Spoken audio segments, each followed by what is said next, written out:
we are all very eager to listen to your interesting trajectory through your careers and industries.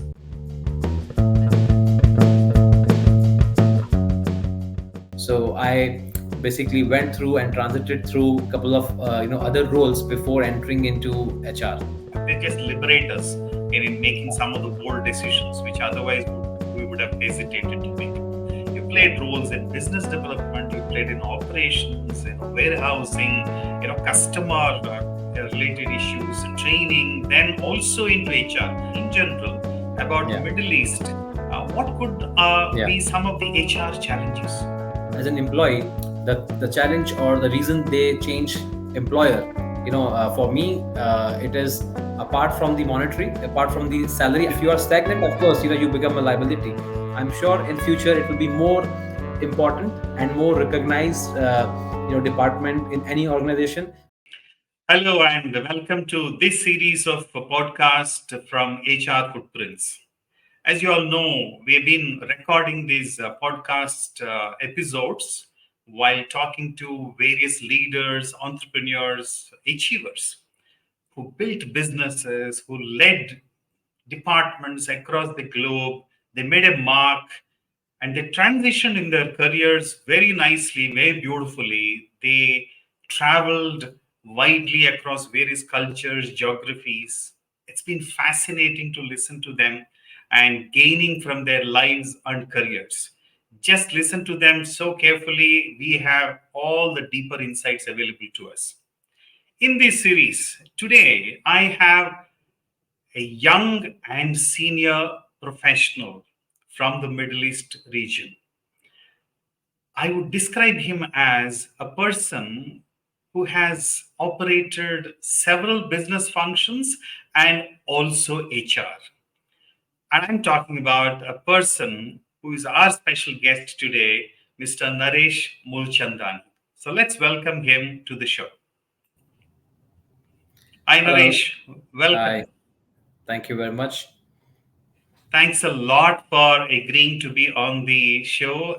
And we are all very eager to listen to your interesting trajectory through your careers and industries. Sure. Right. So, from your name, it's more Indian.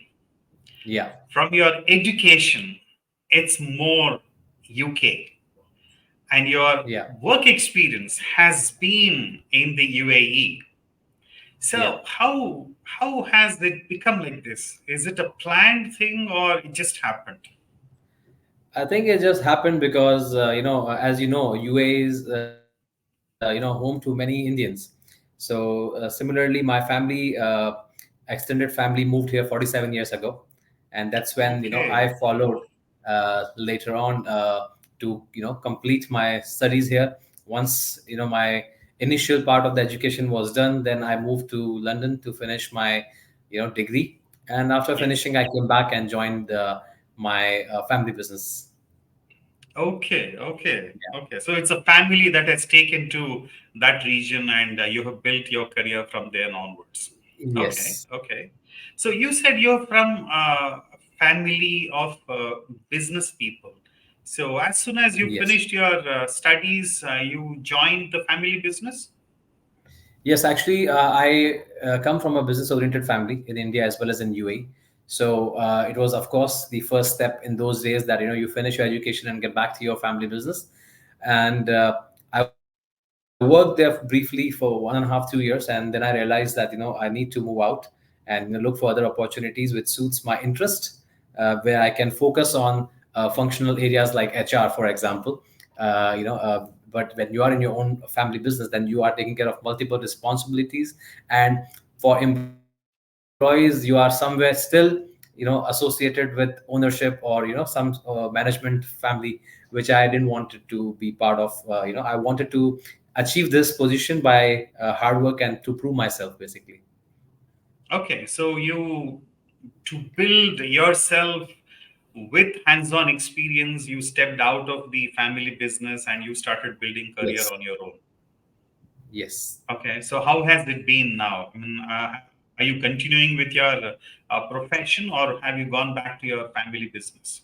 No, I'm still actually continuing with what I chose, and I don't think I will be going back to family business after working for different industries and gaining so much experience currently. And I mean, right now I am enjoying what I'm doing.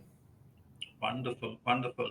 It's a very, very thoughtful decision. It sounds like that yes, I'm not getting back to the family business. I'm going to build a career in the chosen field.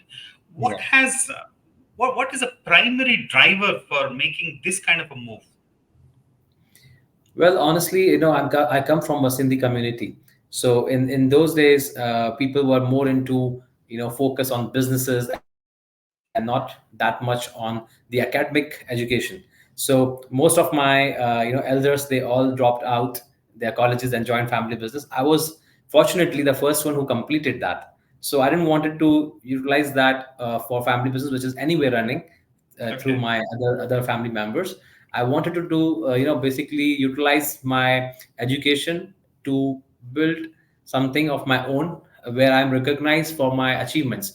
That is one of the reasons you have invited me for this, not Right. based on my family business, but my Not HR at role. all. Not at all. Absolutely. Absolutely. It's nice Yeah, to hear the deep conviction in your voice. Now, here is a small personal question. How did you sure. convince your parents or the rest of the senior members of the family that you wanted to move out of it? Because it's not a career decision. It's actually a family decision too. Actually, they were very supportive because they also knew the fact that I am the first one to complete graduation. So they wanted me to go and explore, what is there out in the industry. So I basically went through and transited through a couple of other roles before entering into HR. Okay. Okay.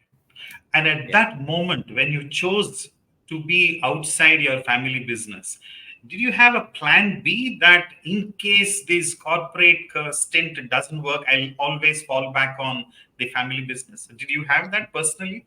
Actually, that is the beauty of having family as a support, be it in form of business or otherwise as well. So no matter if you are successful or a failure, family is always there for you. So definitely that was back of my mind as a comfort, as a cushion, that if something goes wrong, I can be temporarily, supported by them, or I can go back there whenever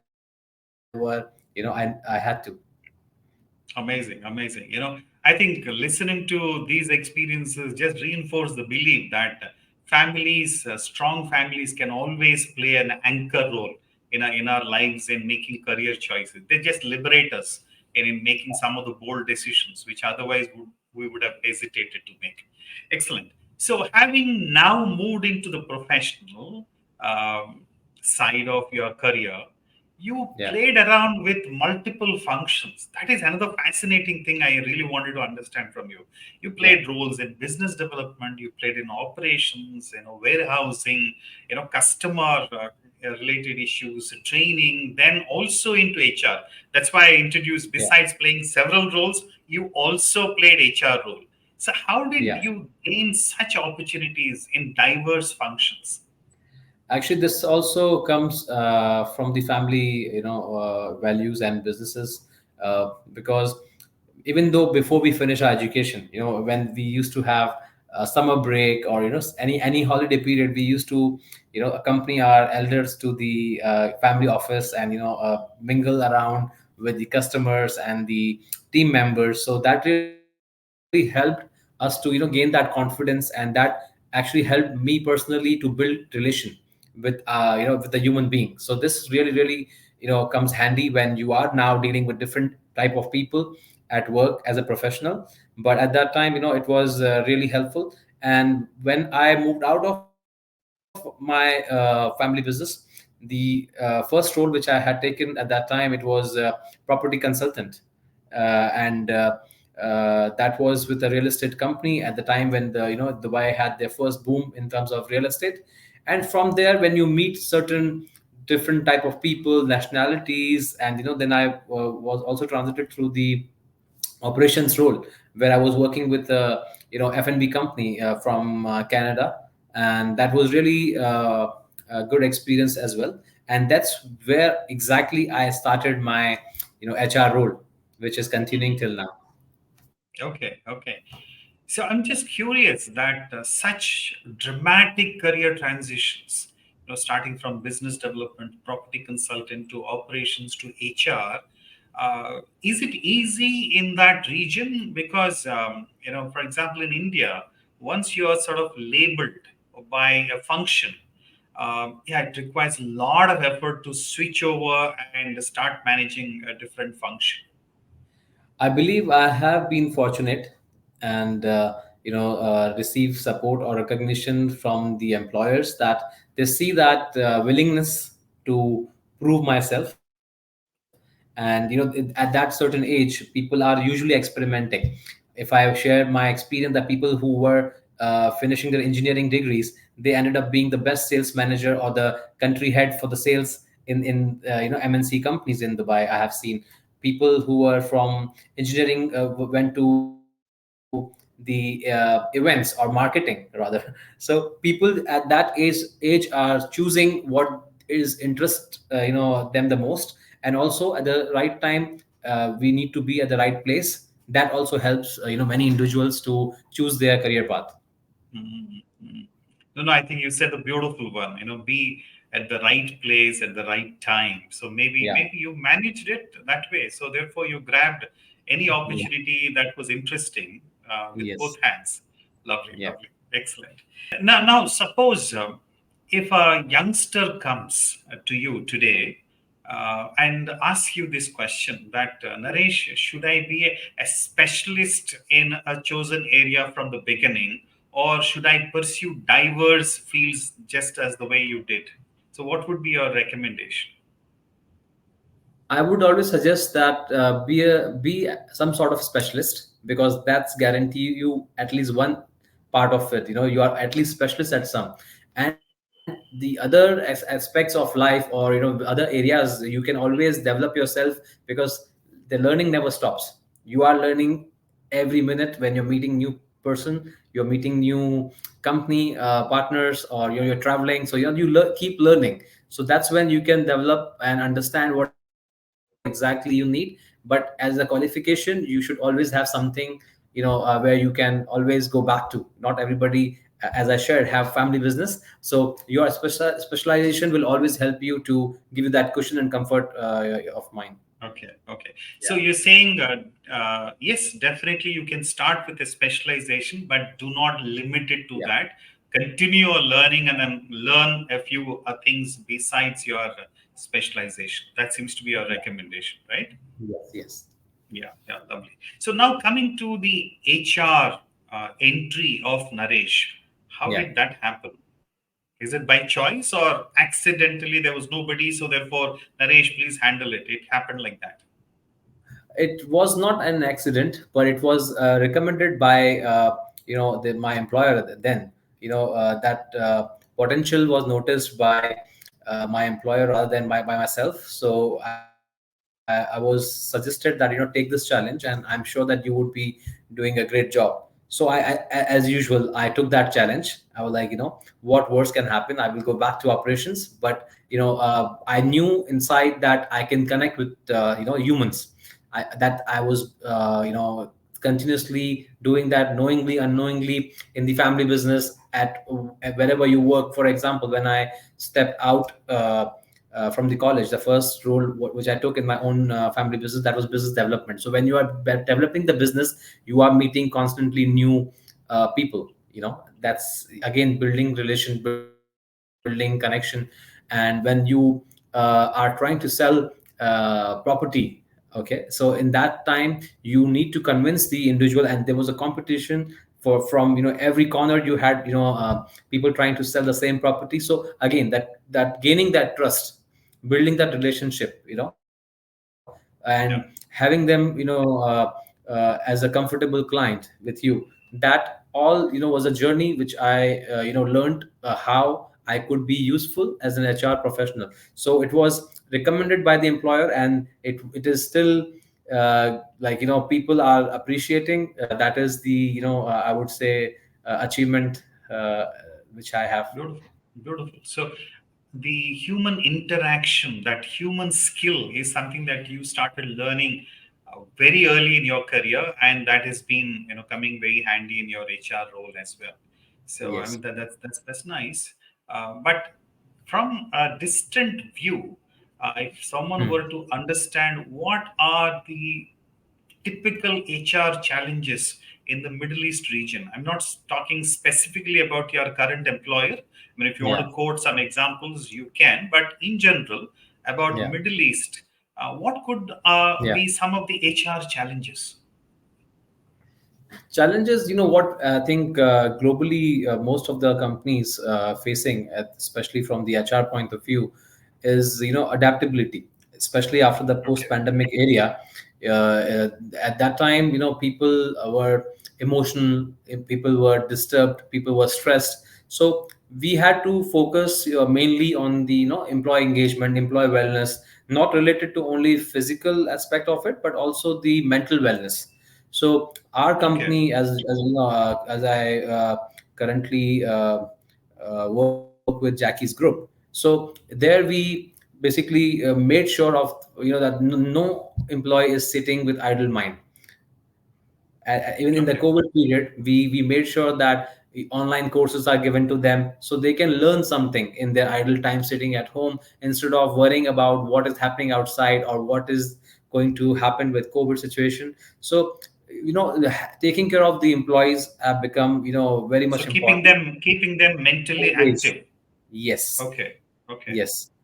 Empty mind, how it works. So we have Yeah. to give them something which can keep them engaged, as well as they feel that achievement. Oh, I learned this skill, I learned that course, and my company is taking care of me, because that fear at that point came that, oh, I might lose my job, or my salary can be reduced, or things like that. That's where the management and the HR played a crucial role at that time, that we took care of our employees. So having that in mind, this is one of the challenge other companies, I'm sure, also facing, that we need to take care of the employee engagement, employee satisfaction, their wellness, their physical and mental wellness. That is one of the challenge people are facing So globally. two things I've just learned Yes. from what you just described. I think one Yes. is, if you truly want to care for your employees, keep them mentally active in a positive way. I think that's number Correct. one. And number two, you also mentioned beautifully that provide them the psychological safety. Let them not have the sense of Yeah. insecurity, and because that could create a lot of negativity in their minds. So I think the true Correct. sense of employee engagement is not just about throwing a party or cutting a cake, but I think at a deeper level, there's a lot Yeah. of emotional engagement you're actually practicing right now.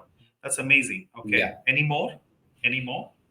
Yeah, I mean, there are many points. I usually believe that as an employee, the challenge or the reason they change employer, for me, it is apart from the monetary, apart from the salary, I call it 4S. First is stability. If their job is Hmm. stable, they would not be looking around uh, very easily, that because they want to be stable. Stability is number one. Second is the security of the job. So we made sure in COVID times that people are not losing their job is stable. Third is surety. Surety is when you know that you will be receiving salary on time, Yeah. regardless of the situation. So these 3 4 important points, we always made sure that it is provided. So people are not worried, people are not panicking. So this Yeah. is one challenge people have, or had rather, also in the COVID situation, where different companies were taking different measures, but we made sure that we are supporting our employees as much as possible. Okay, okay. Yeah. So just a curious question. You Yes. mentioned about the security, stability, surety, and all that. So Yeah. do you think all these measures are helping you in retaining your people better? Definitely, definitely. I would rather share one example with you for our Jackie's group. We are 54-year-old company. Okay. And in UAE since 35 plus years. It started from Hong Kong, and our longest serving employee who retired was 50 years. after he served in Jackie's. So Okay.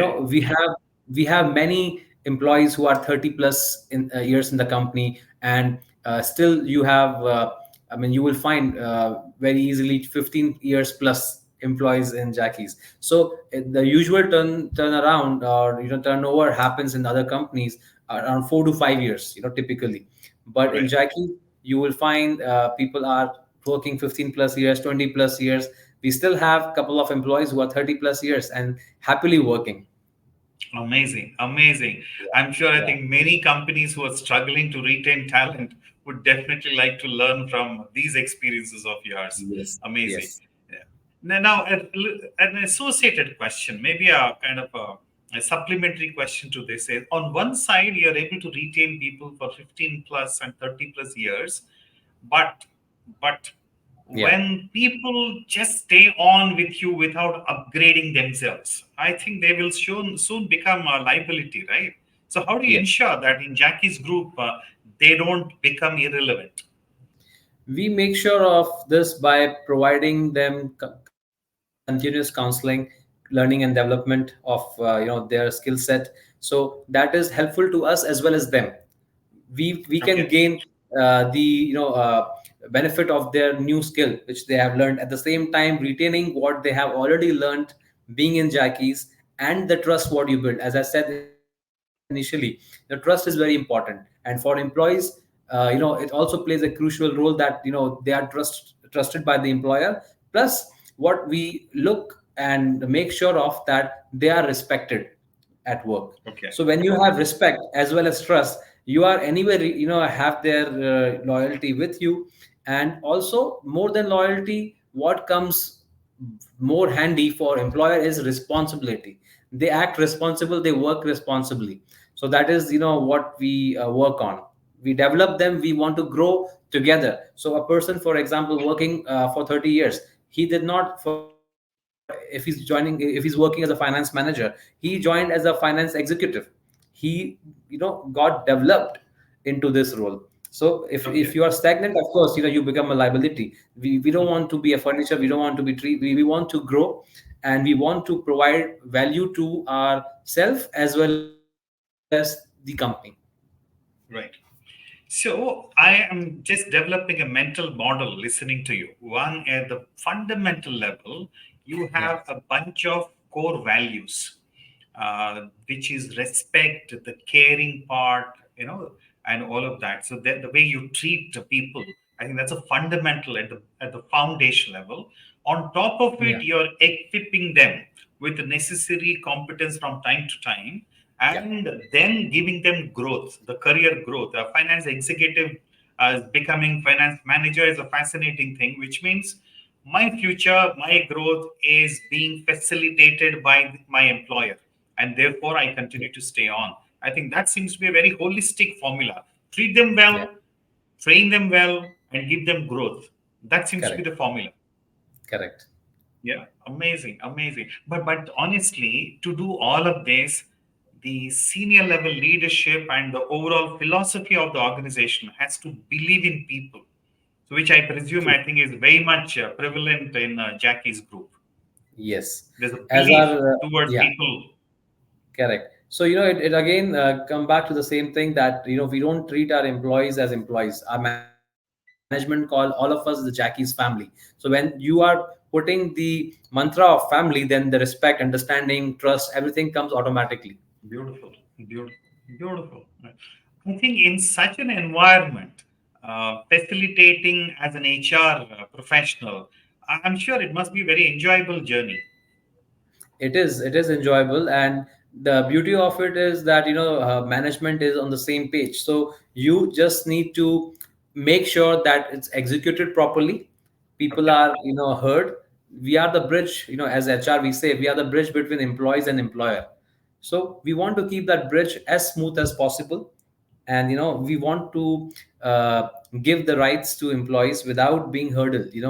In some cases, unfortunately, HR personnel or HR managers act as a like a hurdle. They Yeah. flex their muscles that, oh, I'm the HR, I'm this, I'm that. Right. But in our case, we actually make sure that we are the voice of employees. That one of the reason I came into HR, because somebody told me that you want to be HR manager. I said I don't mind, uh, but I don't want to be human resource manager. I want to be human relation manager. So Wow. I Wow. always say HR is not human resources. It is HR. HR for me is human relations, and I think I should patent that line of mine, because that's what I tell everybody when Surely. I go for addressing the students or HR forum or career fair, wherever I represent as HR manager. I definitely say, for me the most important thing is human relations. Not human resources, but human relations. I think that's Definitely. amazing. That is Naresh's formula. Yes. Amazing, amazing, great. Now, with this whole spirit of caring for employees and you being the employee voice, now the next Yeah. business imperative that comes up is how do you make them perform and deliver? Because caring for them is more welfare type of thing, but on the other side, you also have a business HR role of making them more productive and deliver results. So, how do you tackle that performance management aspect? See, the performance management can be tracked through various measures by, as I said, giving them the training and, the tools to learn will definitely help them to perform better. With having said that, but we have tools which is HRMS. We have AI tools to also do appraisal, to track their performance, and to identify where we can basically help them or support them, so they can achieve maximum of their target or goal. Amazing, amazing. So, you have adopted quite a bit of technology into HR. Definitely. See, we are also having one wing under Jacky's group, that is basically business solution division. So in that Okay, we are for example, distributing, or we are trading various technologies, including the robotics, including the banking solution, including the queue management solution. So we are a technology company. So for sure, we have also used technology to help our employees and as well as help our HR department. that's really amazing to learn that you are so advanced in the technology adoption. So, can you share with us any two, three examples how HR is leveraging technology? Definitely, if I can give you example of our current meeting. Right now you Okay, are interviewing me from India, I'm sitting in UAE, and we are having this beautiful right, conversation without traveling to each other's country, or without right. taking that effort. So this is one of the example I would like to give, even for the HR department. For example, interviews. We have started virtual interviews wherever it's possible. We have started using HRMS, which is cloud based. It can be accessed from around the world, wherever, even if you're traveling, or we also in COVID times use technology to educate our team members for COVID related courses, online courses where they can improve their skills.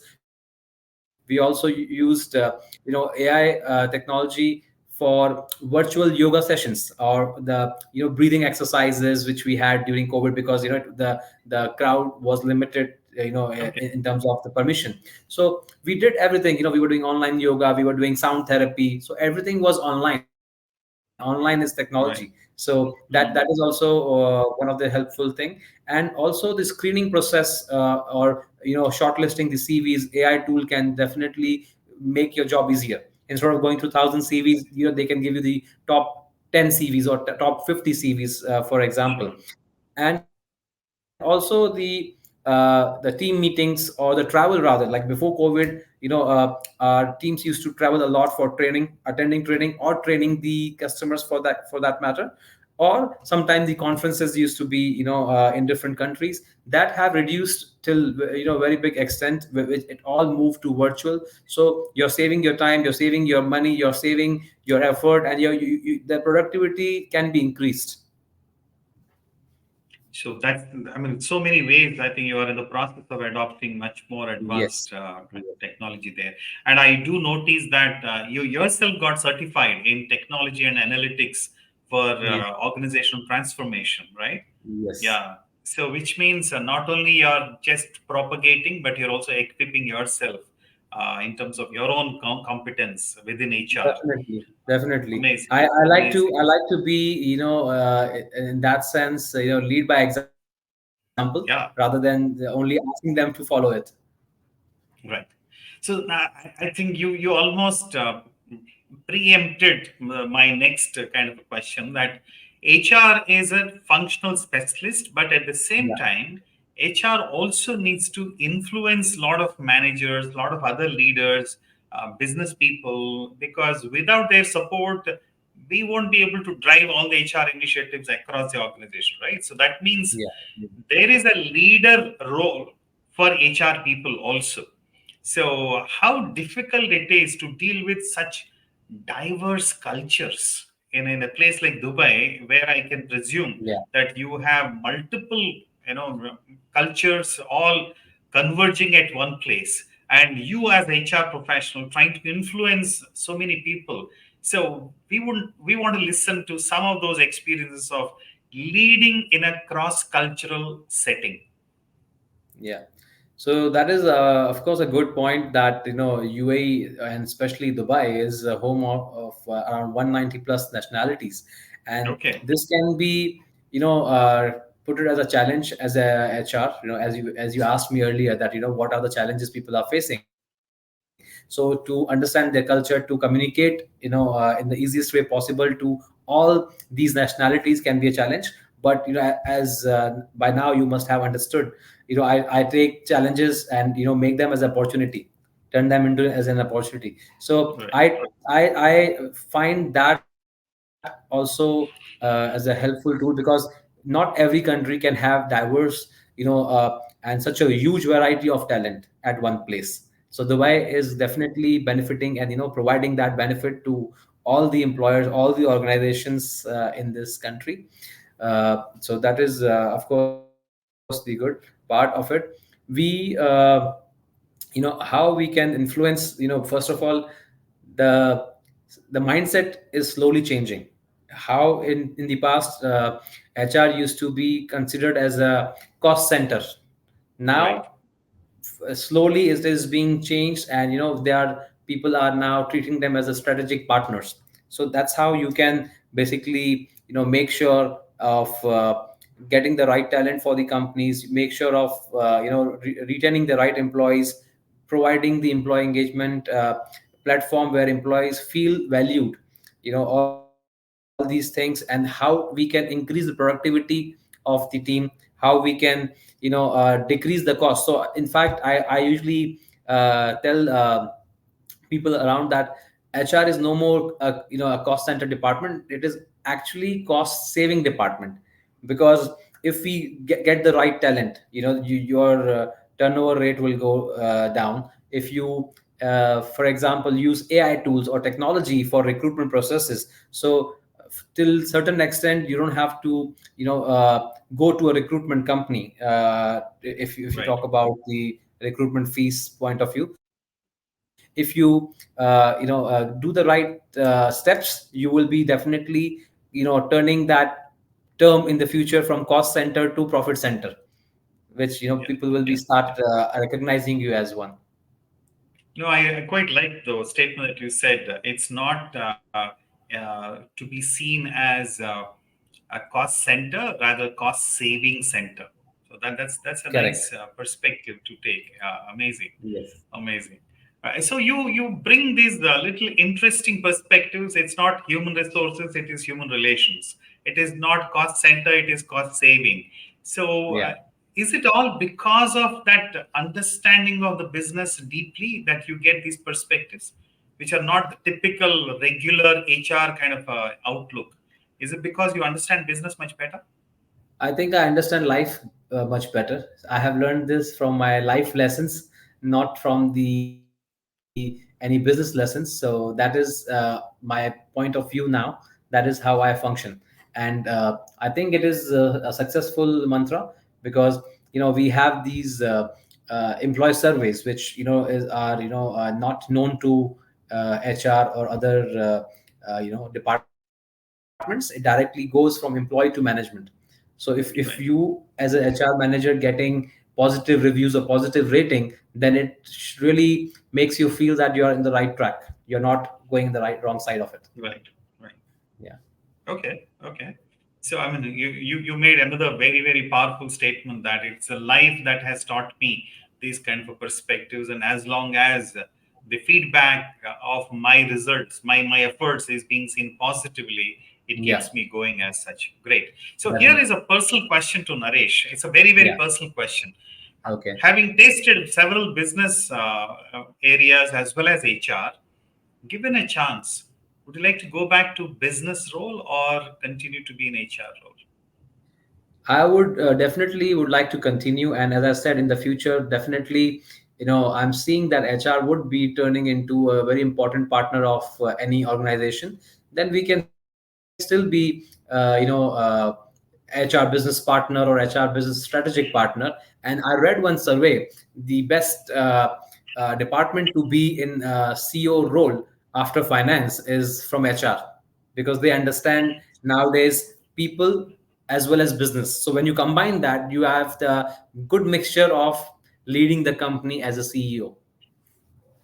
I am sure that many HR professionals who are listening to this conversation would like to record this particular point that you made, that the HR professionals are possibly just next to the finance guys who will fit the bill to be a CEO. Amazing, amazing. So the other way around is I think CEOs needs to be great HR people then. The CEOs themselves have to be great HR people. So people are changing. I mean, unlike earlier years, people are now taking interest in HR, and they consider HR as a important part of the organization. If I give you the fact, the first HR function started in 1920s, and at that Hmm. time, the department used to be known as personal administration or personal department. Only in 1980s, it was changed as a human resources. So now, as our generation, I'm sharing my thought that for me it's human relations. I'm sure in future it will be more important and more recognized department in any organization. Like if I give you the management perspective in our company, they always say that management have two arms: one is HR and one is finance. So if management or a CEO is saying that, then he definitely understands the importance, and they are definitely having that sense of human relation and human resources in their decisions. Beautiful, beautiful. Two sides of business, the finance and the people part. Amazing, amazing. Excellent. So I think you are giving some interesting perspectives that business always requires these two sides. And the other one also you mentioned earlier is, on one hand you are adopting technology very fast, but at the same time you are calling human resources as human relations. So I think this is the trick, possibly how to balance between technology, automation, and yet not lose touch with people. Because I Yes. think this invasion of technology sometimes makes us so different, indifferent, and away from people, so which is a big danger that is lurking around the corner. But you are suggesting, I think we should be smart enough to balance between technology and relationships. I think that's a Correct. big takeaway.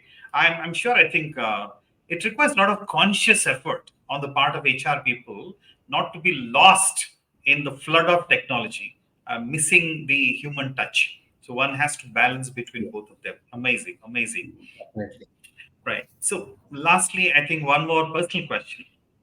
With Yeah. so much happening, with all the responsibilities of HR and your own career ambition, learning things. I mean, I know, I think you're a great learner, you're a continuous learner, constantly recalibrating your own thoughts and catching up with whatever is latest, etc.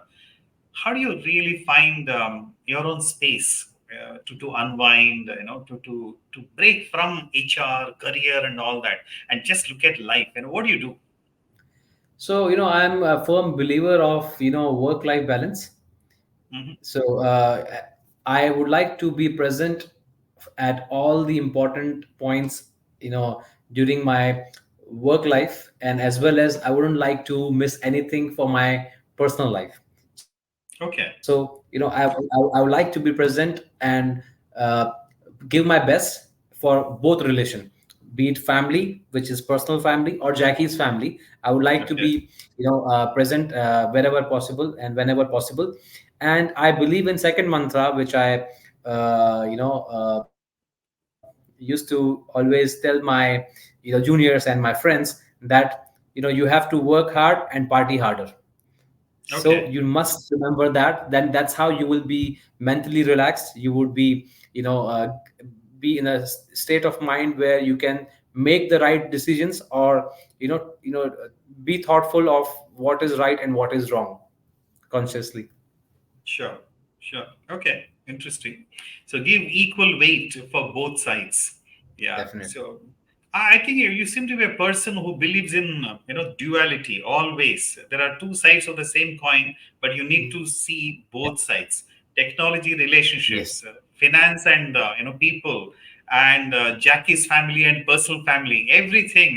You can't really say this or that. I think you seem to be yeah, saying this and that, this and that. definitely. I think that's a beautiful perspective that you're taking. Now, Yeah, lastly, before we conclude our discussion today, uh, this is an interesting question that I keep facing. Many people in India or other geographies, they have yeah. a desire or ambition to move towards Middle East in search of their careers. So if an Okay. HR person from India or Yeah. anywhere around the place likes to explore opportunities of HR in the Middle East, what do you think they should do? According to me, the first and foremost important thing is being at the right place at the right time, as I said Okay. initially. But how you get there, I would like to suggest three, four points, maybe, that can help them. First is continuous learning. So if you are, for example, an expert in any other country, then that does not mean that you're, possibly suitable for this country as well. So how Yeah. you can be suitable, or again, required in this country, is continuous learning. You have to learn about the culture. You have to learn about what is in demand there, what technology people are using, or what are the laws of that country. So all these points can benefit you. So one is continuous learning. My second suggestion would be networking. Okay. Networking really helps to build a strong professional network, by actively participating in HR forums, seminars, and industry events, which can give you some insight about opportunities available in particular region, where you can also Sure. display your achievements to the person you're communicating to. And the third would be adaptability. I would like to always suggest and recommend you be ready to adapt. If you don't change, then you will lose the opportunity. People will change you. So either you change or you get changed. So that is important. And lastly, I would like to conclude by telling to have the cultural sensitivity is very much important. We have to respect the culture. We have to respect the people where you are planning to work, where you're planning to move. That is very important. And as we initially said, Dubai or UAE is home to 190 plus nationalities. So you have to be respectful to each one of them equally. If you are especially in HR, the fairness is very much required. Amazing, amazing. The way you actually spelt out the four beautiful points. I would just like to summarize saying continuous learning, networking, adaptability, and cultural sensitivity. If Yeah, anyone aspires to go global with their careers, I think these are the four mantras straight offered yeah. by Naresh. Thank you so much, Naresh, for spending time. And it's been truly fascinating. Everything that you stated came with a lot of deep conviction. What I really liked is it's not just about bookish or anything, it's something that you have seen, you have learned, and you have framed these beliefs within your mind, and which you happily shared on this chat show today. Thank you so much. It's been wonderful speaking to you. Same here. Pleasure is all mine. Thank you. Sure. Thank you.